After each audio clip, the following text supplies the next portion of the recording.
We're sailing from Tanna to Erromango in Vanuatu. It's 60 miles, so we set off before dawn this morning so we can get there hopefully with enough light to anchor this evening.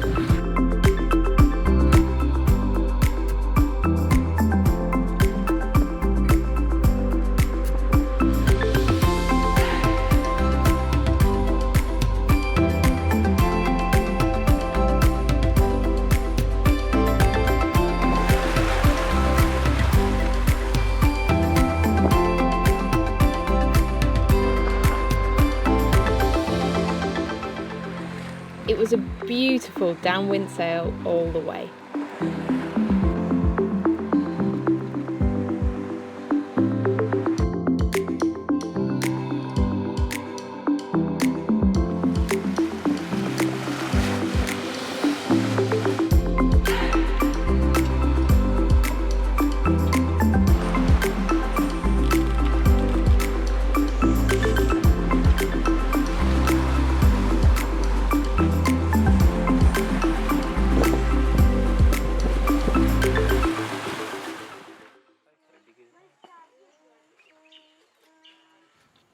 After a good night's sleep, we went ashore and had the most amazing experience, exploring the island with some local kids. It's an amazing place and it's an amazing island here. Just 3,000 people on the island, 700 in this village, but 3,000 on the whole island. And just vast swathes of land with wild goats, wild pigs, wild dogs, untamed. What happened today then, Amy? We met some kids who we originally just asked them where a rock where John Williams, the first missionary who landed here, they basically carved around his outline on a rock before they ate him. So we just asked some kids to show us where that was. And then they started mentioning walking up the river and finding some waterfalls. So I thought it would be a pretty good idea. So we followed them into the jungle.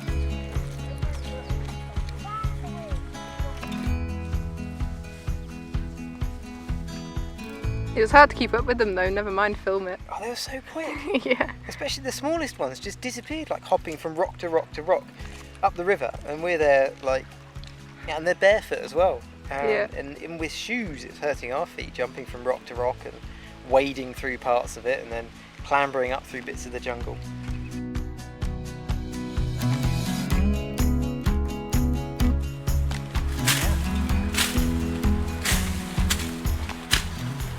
But they were good at looking after us and coming back and always checking we're okay. Oh, they were always stopping to look back, and yeah. One of them was going behind us.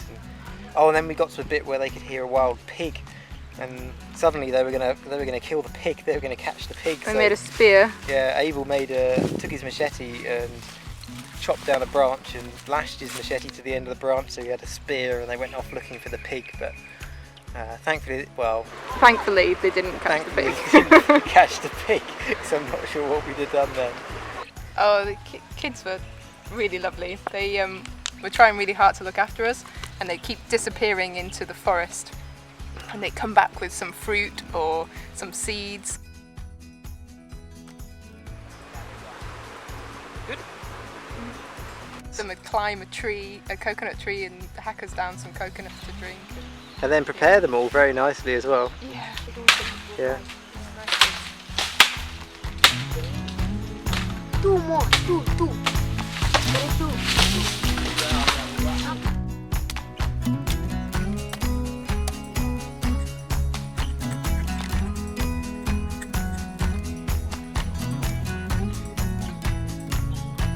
Good. And they're so good at getting food from it. It's just one big larder to them. It's fantastic. Is it a bit like a mango? Yes, but no, it's no. Yeah, following anybody into a jungle with a machete in most countries would probably be a really bad idea. But in Vanuatu, it just means that they're going to give you some food. But they didn't know where the waterfall was. No, I think the waterfall is a waterfall in the wet season, and it's currently the dry season, so there was no waterfall. You see it?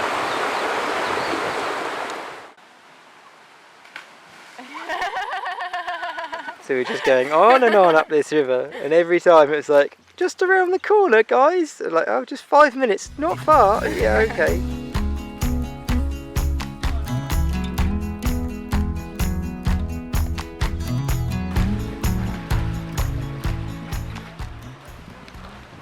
How wrinkly are your feet, Amy? They're disgusting. That. Oh yeah, so we had to wade through the river quite a lot. That's disgusting. And there's so many flies here. That was a bit more exercise than we bargained for. We had to tell them to stop and we're going to turn round in the end because otherwise we wouldn't have got back here before the sun went down.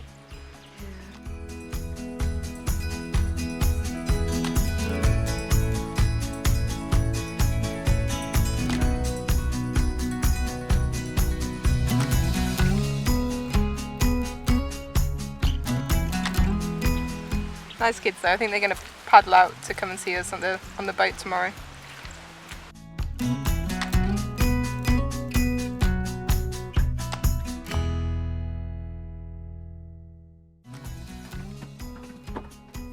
Here they come. We entertained them with some home-baked foods that are a rare treat for them. And Joshua was particularly amazed by the binoculars. We like the fact that it's become normal for us in Vanuatu to have a dugout tied up behind Florence.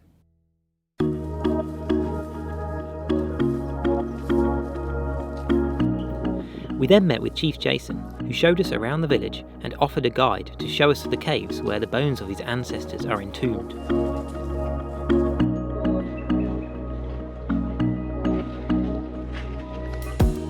It was really eerie climbing down into the caves and seeing the vast amount of human remains.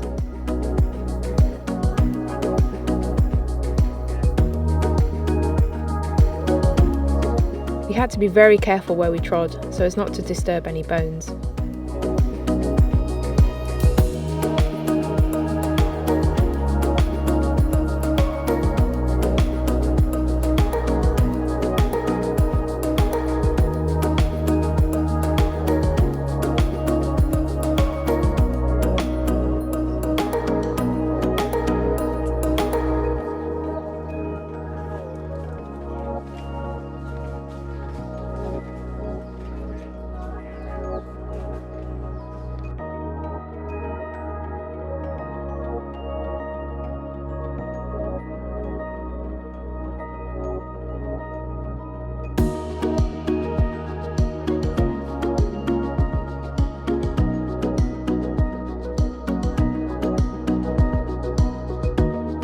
From Erromango, we sailed on to the capital of Vanuatu, which is Port Vila. We had to go here to finalise our immigration papers. Although we just arrived in Port Vila, we're leaving again already. Whilst we were sorting out the paperwork, we were told about a festival which is happening 120 miles to the north on an island called Ambrym. The festival is only held once a year and it includes the Rom dance, which is supposed to be the most amazing traditional dance in Vanuatu. So we're leaving now and hopefully we can get there in time to see the show.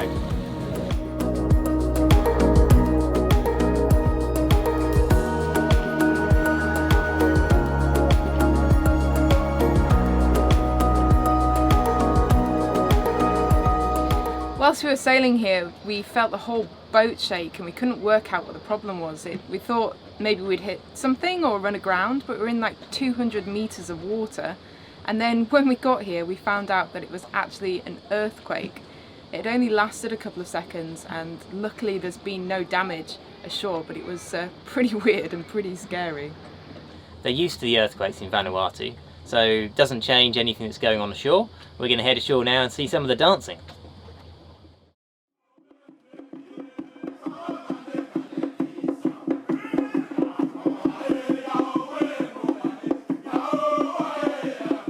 This festival is held once a year on Ambrym.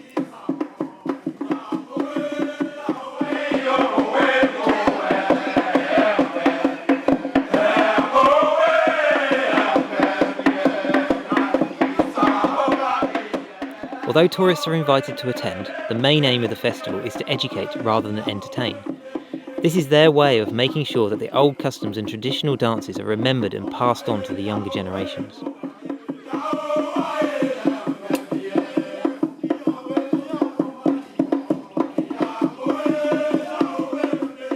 The dances are all about passing down stories and history. They're not intended to entertain an audience, which is why all of the dances are inward looking towards the other dancers and the centre of the circle.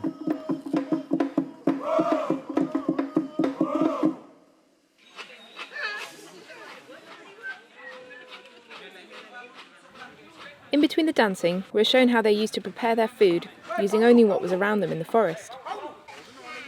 A sharpened bamboo to scrape out the coconut meat, leaves as plates, a certain type of plant with a rough bark to grate the cassava, oh, and really loud squeakers made of grass for the kids.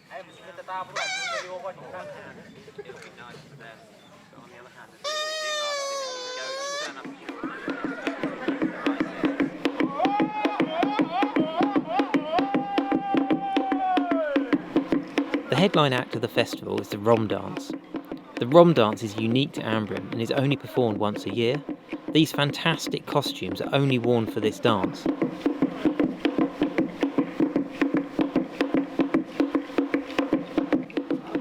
The only instruments used in the dances are the carved tam-tams in the centre of the clearing. The ground under our feet shakes with the pounding of the dancers' feet.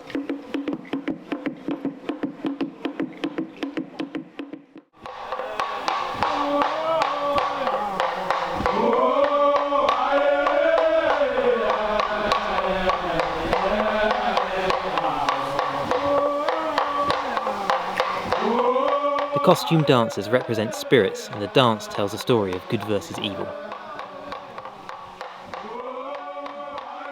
Visitors are charged a fee to attend, which is used to pay towards village school fees. We think the village has struck a really good balance in this way to preserve their customs.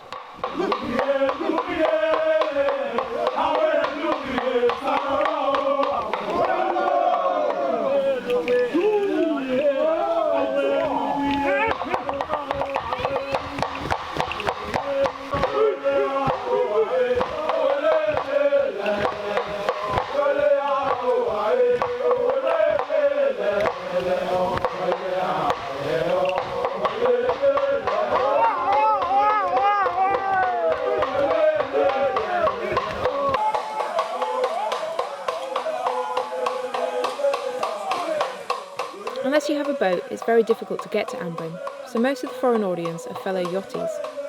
But as the festival progresses, more and more local people also come to watch.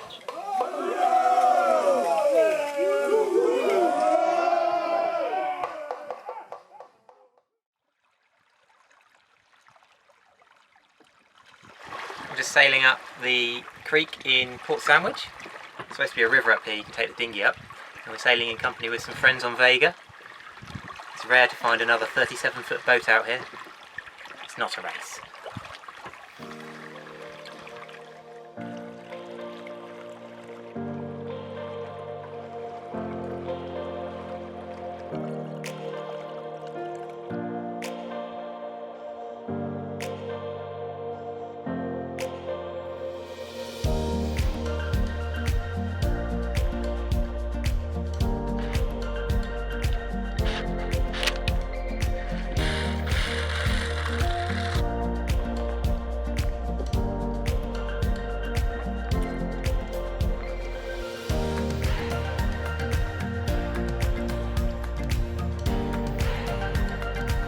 This is much nicer than motoring.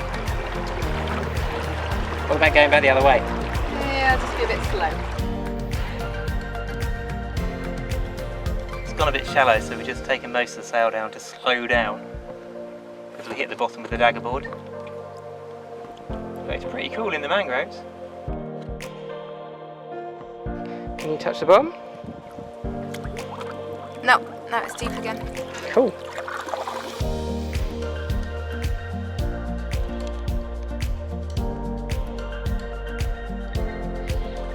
Oh, might have to take the mast down soon.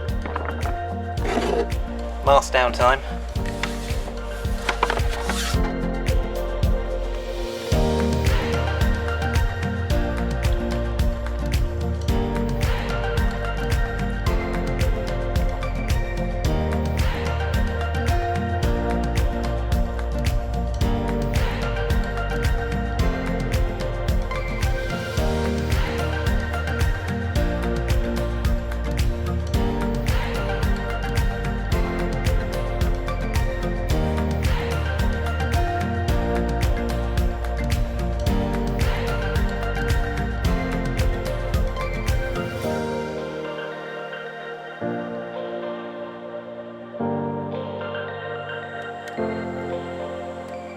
banyan tree is incredible. It looks like we could get further up the river, but it's going to get dark soon, so we're going to have to head back. We were very happy when our friends from Vega caught us up and offered to tow us back against the wind and tide.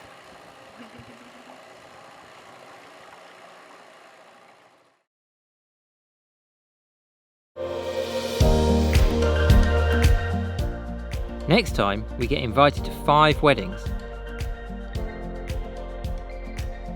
Enjoy some time with the wildlife and find out how this super yacht ended up on the reef.